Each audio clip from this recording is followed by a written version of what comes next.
नमस्कार प्रिय दर्शक बंधु मु अजय मिश्र स्वागत करुच्ची विधि विधान ओडिया चैनल पुणी एक नूतन अध्याय को दर्शक बंधु आम हिंदू धर्मशास्त्र आम चाली चलणी आचार व्यवहार को नहीं विभिन्न खाद्य पदार्थ को नहीं आमर दैनंदिन चलणी को नहीं अनेक प्रकार बा जानिबार तथ्य दिया जाइछि।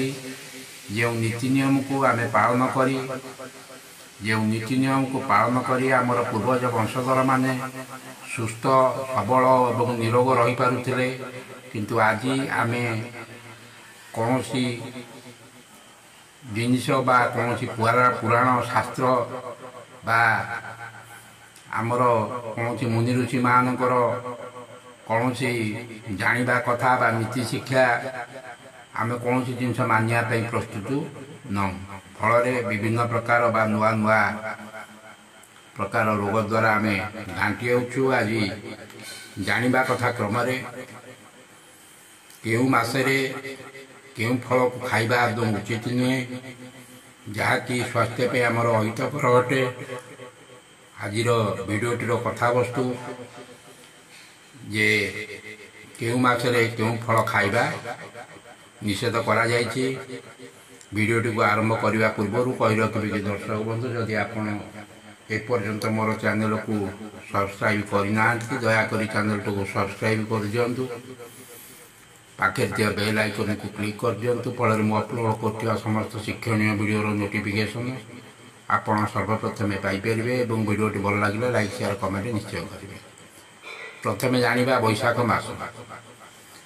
बैशाख मासरे तेंतुली खाइबा उचित नुहे। जो तेंतुली को आमे खटा रूपे व्यवहार करिथाउ, ए तेंतुली को बैशाख मासरे खाइया पे बारण करा जाइछि। आपण को अन्य 11 मास रखा जाइछि, अन्य 11 मासरे एही फल को खाई परिबे।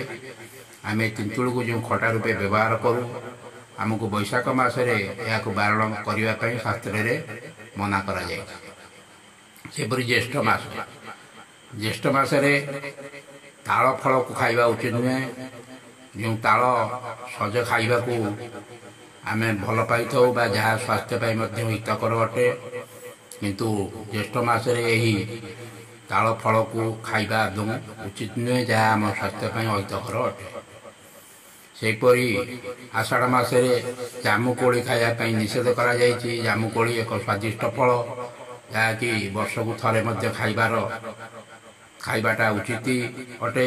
या द्वारा आम शरीर में जदि कौन प्रकार माने बाल जातीय बा केश आमे भूलवश खाद्य खाई दे थाउ, तेबे यही जामुकोली खाइबा द्वारा यह आमको मल द्वारा यह पदा को बाहर कर दे थाए। तो जामुकोली खाइबा निहाती आवश्यक, किंतु आषाढ़ मासरे यही फल को खाइबा निषेध करा जाइछि। तेणु आषाढ़ मासरे फल खाइबा आदम उचित नुहे।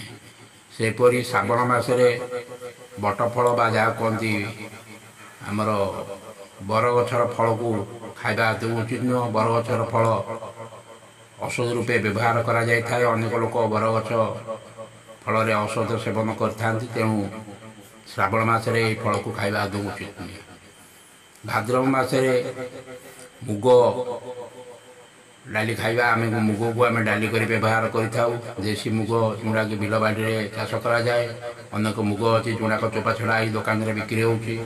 तेबे जे जहाँ होना कहीं मुग डाली आम अन्य 11 मासे व्यवहार करिपरिबा, किंतु ए भाद्र मासरे मुग डाली खाइबा आदम उचित नुहे। भाद्र पर आश्विन मास। आश्विन मासरे माया फल को मना करा जाइछि खाइबा पई।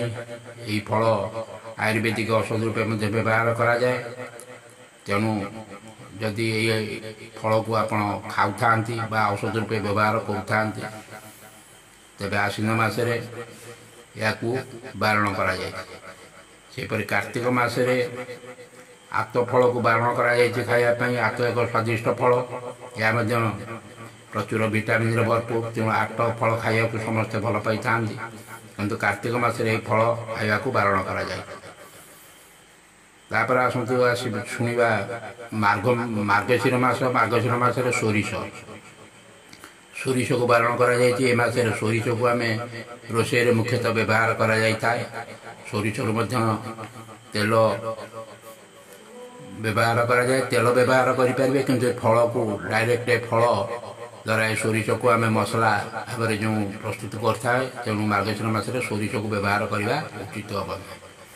ଏପରି ପୌଷ ମାସରେ କୋଳଥ ଖାଇବା ଉଚିତ ନୁହେଁ। କୋଳଥ ଏକ ନିଶ୍ଚିନ୍ତ ସ୍ୱାସ୍ଥ୍ୟବର୍ଦ୍ଧକ ଜିନିଷ, ଯାହାକୁ ଆମେ ଖାଇଲେ ମଧ୍ୟ ପେଟରେ ଆମର ପଥୁରୀ ରୋଗ ହୋଇଥିଲେ ତାହା ଭଲ ହୋଇଯାଏ, ଦେହକୁ ଶକ୍ତିମାନ ବା ଶକ୍ତିଶାଳୀ କରିଥାଏ। କିନ୍ତୁ ଏହି ପୌଷ ମାସରେ କୋଳଥ ଖାଇବା ପାଇଁ ସମ୍ପୂର୍ଣ୍ଣ ରୂପେ ବାରଣ କରାଯାଇଛି। ମାଘ ମାସରେ ବରକୋଳି ଆଚାର ବା ଖଟା ରୂପେ ଆମେ ଏହାକୁ ବ୍ୟବହାର କରିଥାଉ, କିନ୍ତୁ ମାଘ ମାସରେ ବରକୋଳି ଖାଇବାକୁ ନିଷେଧ କରାଯାଇଛି।